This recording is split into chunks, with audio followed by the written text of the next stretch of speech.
Oh my god, I just had another dream.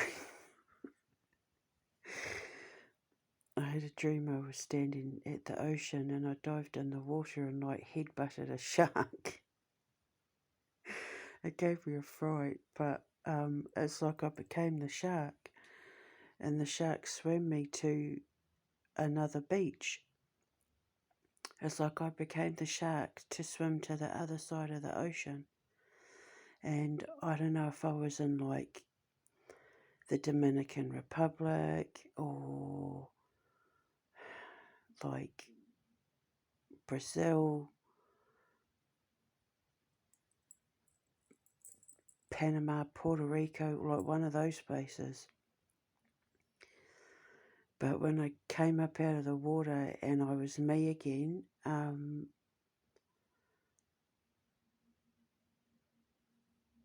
he was standing there, the buffalo. But he wasn't a buffalo. Buffalo's just his principal earth totem. It means that his principal personality is that of everything the buffalo embodies. And buffalo totems are like the great spirit, the spirit of earth and the spirit of air, and they are the great spirit. They are, the most powerful earth totem earth animal totem when it comes to their connection to the ethers and ancestry and earth, and they bridge the gap between earth and the spirit realm. That's how I know he's from shamanic bloodline. But he was standing, and his skin was as dark brown as his buffalo fur.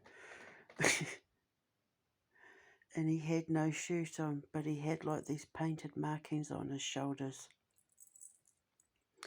Like no tattoos on his body or anything, just like these painted markings on his shoulders. And he had, on his back, he had like this, I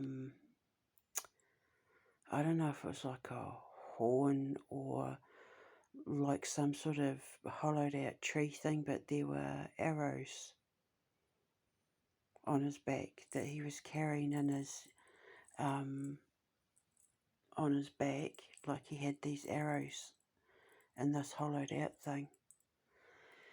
And he took my hand and he took me into the jungle, and like he was talking to all these like monkeys, and as we were walking through the forest he was making all these monkey sounds, and like there was like a jaguar or panther or whatever you want to call it, black panther, black jaguar, and they were talking to him and he was talking to them, and I was saying to him, you can talk to the animals too. And it was so cool. He had short black hair, really broad, strong shoulders, but like it was like he just glided through the jungle. It's like he was the jungle. It's like the jungle just knew him. And he took my hand and we got to this clearing where there were all like these huts and stuff, and these brightly coloured mats down on the ground, and like all the people were saying, like all his people were saying, come, come. Like they knew who I was, and they were drawing coloured things on my feet, which is really cool because I've got some eyeshadow that I've turned into ritual dust, and it's like they were using my eyeshadow. I had a dream that I put on Instagram as well where there was like coloured, oh yeah, I had a dream on Instagram where I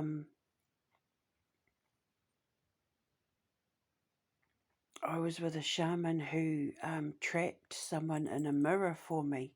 I don't know why, and a llama pooped. It's on Instagram, but I think in that dream they put like coloured dust or so, like coloured powder, and it was just like my eyeshadow. I've created an eyeshadow that you can turn into ritual dust for when you're preparing, you know, funerary, like cadavers, like for funerals and stuff, because I'm Egyptian.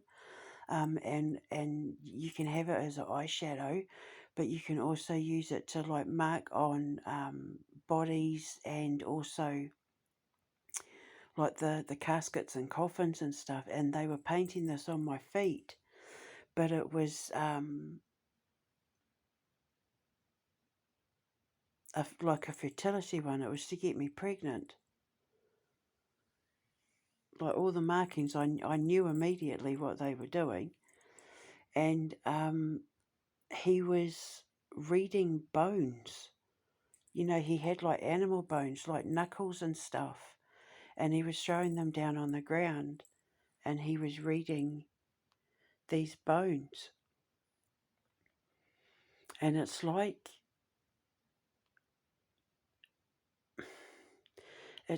he was teaching me his wick craft.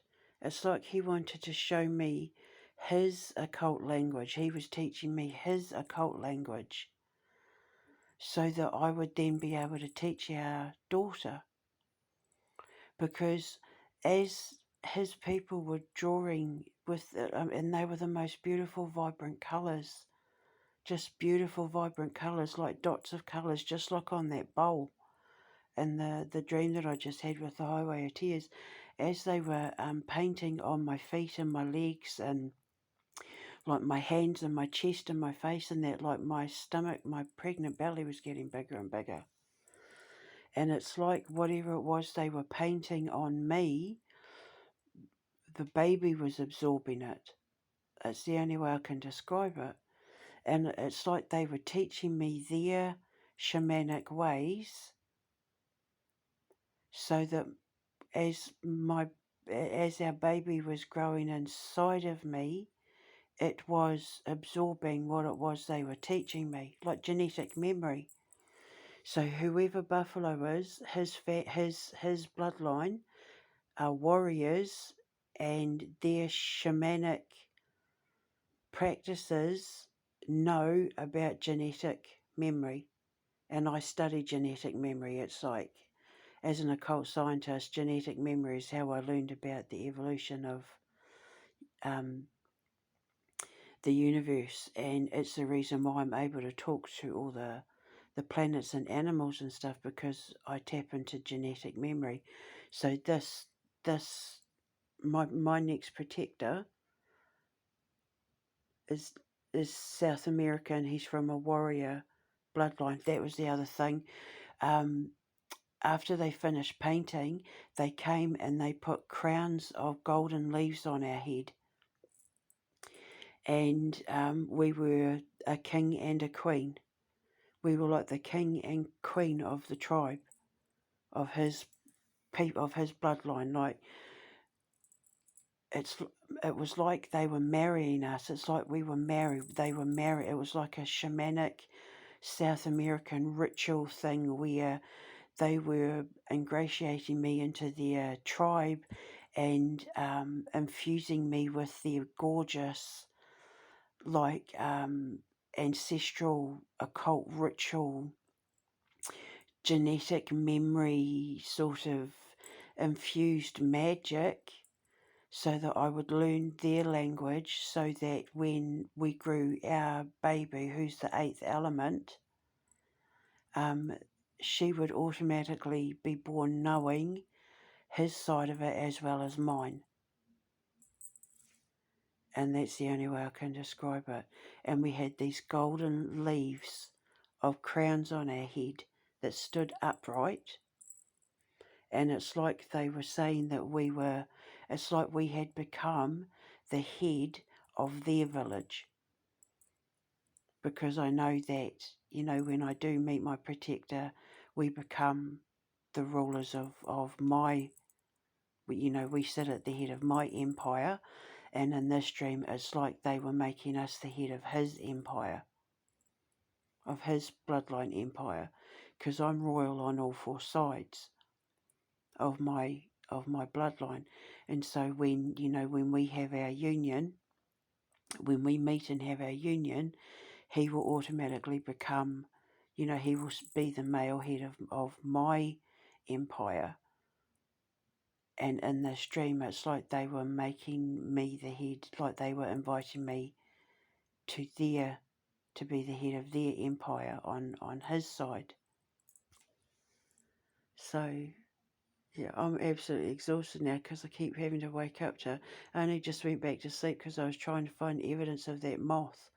I hunted through, because moths, they will always go to the windows, and the corners of the windows, and if they're dying, you know, they'll hit the floor or go behind the bed. I tore my room apart and I can't find any evidence of a moth. And if you can see, my bedroom window's closed. It's been closed for weeks. Well, like at least a week and a half, 2 weeks.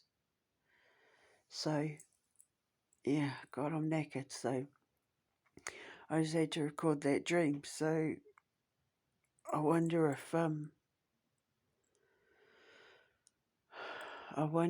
the drums in that, what I thought was the didgeridoo in the last dream was my shaman calling,